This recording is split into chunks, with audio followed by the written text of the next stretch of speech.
আসসালামু আলাইকুম। সারা বছরই পুকুরের পাড়ে আমরা নানান ধরনের সবজি চাষ করে থাকি, তবে আগের মতো এখন আর সবজি চাষটা আমাদের পুকুর পাড়ে তেমন একটা করা হয় না, কারণ পুকুরের পাড়গুলিতে আমরা যে গাছগুলি লাগিয়েছিলাম এই গাছগুলি এখন বড় হয়ে গিয়েছে। গাছের ছায়ার কারণে আমাদের সবজিটা তেমন একটা এখন আর পুকুর পাড়ে হয় না। তারপরেও যে জায়গাগুলি ফাঁকা ছিল ওই জায়গাগুলিতে আমরা বেশ কিছু সবজি চাষ করেছিলাম বা করি এখনো পর্যন্ত। পেয়ারা গাছগুলির পাশেই পুকুরের মধ্যে মাচা তৈরি করে আমরা লাগিয়েছিলাম শসা এবং করল্লা। তো আলহামদুলিল্লাহ সারা বছরে এখান থেকে শসা এবং করল্লা আমরা ছিঁড়ে নিয়েছি। এরপরও বেশ কিছু শসা এই গাছে ছিল।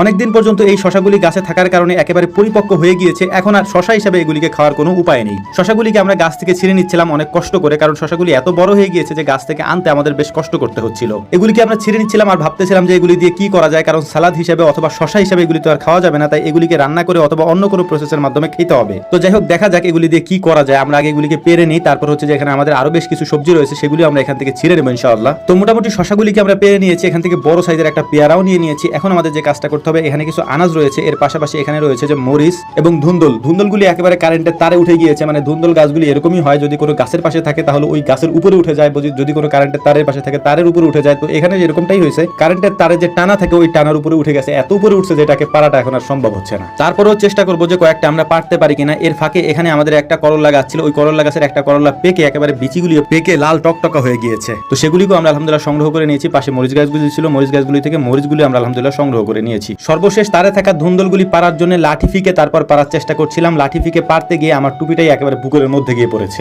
এটা দেখে আপনের হাসিকে থামায় ও দৌড়ে গিয়ে বাড়ি থেকে ক্যাপ নিয়ে এসেছে। আলহামদুলিল্লাহ আমাদের যা যা পারার দরকার ছিল, মানে যা যা আমরা সংগ্রহ করতে চেয়েছিলাম এখান থেকে সংগ্রহ করে নিয়েছি। এখন এই শশাগুলি দিয়ে আমরা কি করি সেটা আপনাদেরকে দেখানোর চেষ্টা করবো ইনশাআল্লাহ। আলহামদুলিল্লাহ এই শশাগুলি দিয়ে এখন দুইটা কাজ করা যেতে পারে। তার মধ্যে একটা হচ্ছে এই শশাগুলি দিয়ে মোরাব্বা তৈরি করা যেতে পারে, আরেকটা হচ্ছে আমাদের এখানে বলে হচ্ছে যে রসমালাই বানানো যেতে পারে। অর্থাৎ ছোট ছোট করে কেটে তারপর এগুলিকে সিদ্ধ করে রসমালাইয়ের মতো করে, মানে রসমালাইয়ের সাইজের মতো করে দুধ এবং চিনি এর মধ্যে দিয়ে তারপর সুন্দর করে অনেকক্ষণ জাল দিয়ে এটাকে ঘন করে এটার মধ্যে সুজিও দেওয়া যেতে পারে। এটা দিয়ে সুন্দর করে একটা রসমালাই বানানো যেতে পারে। আমরা চেষ্টা করবো সেটাই বানানোর জন্য, কারণ মোরাব্বা বানাতে আমাদের অনেক খাটনি করতে হবে, অনেক পরিশ্রম করতে হবে, অনেক সময়ও লাগতে পারে। তো আমরা সেদিকে যাবো না। এখানে ভাগ্নে ছিল, ও যেহেতু ছুটিতে আসছে ওর জন্যই মূলত এটা তৈরি করছিলাম আমরা। বিকালবেলা আসরের পরেই কাজটা আমরা শুরু করেছি। সন্ধ্যার আগে আমরা শেষ করতে চাইছিলাম, কিন্তু মাগরিবের নামাজের পরে আমাদেরকে শেষ করতে হয়েছে, কারণ চুলা দিয়ে জাল জ্বালানো একটু কষ্টকর হয়ে যাচ্ছে। বেশ কয়েকদিন ধরে টানা বৃষ্টি হচ্ছে। এই বৃষ্টির কারণে চুলাগুলো যেহেতু বাইরেই থাকে বা এখানেই থাকে বেশিরভাগ সময়, এখান থেকে আমরা তেমন একটা নেই না। তো বৃষ্টিতে ভিজে এটার মধ্যে পানি গিয়ে তারপর একেবারে ভিজে গিয়েছিল। তো এটার মধ্যে চুলায় জাল জ্বালাতে একটু কষ্ট হচ্ছিল, বেশ ধোয়া হচ্ছিল। তারপরেও দেখি আমরা কাজটা করা যায় কিনা। আগে পরে যেহেতু আমরা কখনো করি নাই, মানে আগে পরে করি নাই এই কারণে, কারণ আমরা এর আগে যতবার শশা লাগিয়েছি কোনো শশাই এরকম